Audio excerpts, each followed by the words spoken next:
Salut, c'est Trado. Voilà ma vidéo de mise à jour pour l'or. Magnifique séance, très technique aujourd'hui, puisque les cours, après avoir été sévèrement attaqués et après avoir été entraînés sous la moyenne mobile à cette séance ici, eh bien, ont redressé leur course et nous terminons avec une magnifique clôture au-dessus de la Bollinger supérieure, avec une augmentation de 0,8% des cours. Et puis surtout, les indicateurs techniques restent admirablement orientés, avec un MACD au-dessus de son signal, un momentum positif et à un niveau élevé, et le stochastique bien au-dessus de son signal en zone de surachat. Le plus important, je pense aujourd'hui, au-delà, c'est le fait que nous terminions au-dessus une fois de plus de la Bollinger supérieure, ce qui montre un accroissement de la volatilité. Il peut être bien que le contact avec le haut de du canal noir ici est pour demain. En tout cas, c'est bien parti. La précédente résistance devenue support à 1266 s'éloigne.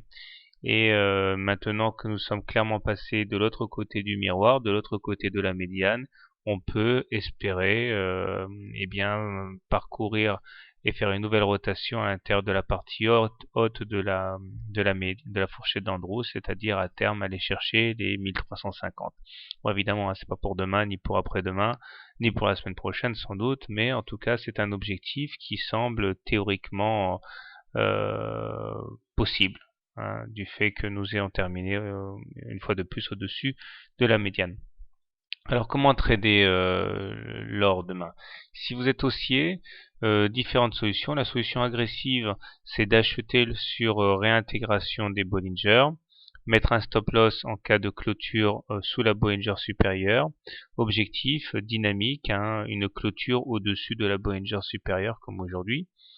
Si vous voulez être un petit peu plus mesuré, dans ce cas, attendez un contact avec la moyenne mobile à 7 séances pour entrer ou sur un enfoncement de la M7. Objectif toujours pareil, hein, Bollinger supérieur et éventuellement aller au-dessus. Les baissiers, eux, attendront le contact sans doute avec le haut du canal noir pour shorter, tout en sachant que, en l'occurrence ici, shorter l'or est complètement contre-tendance compte tenu de de tous les éléments techniques graphiques qui militent pour une continuation de la hausse. Enfin bon, si vous voyez qu'en séance on réintègre par exemple le canal noir après l'avoir perforé, eh bien éventuellement vous pouvez tenter un short. Faire autre chose est de toute manière très risqué, hein, en termes de vente à découvert.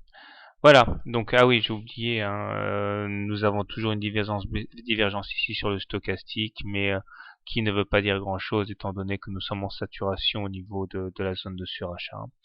Voilà, bonne soirée, bon trade, à demain.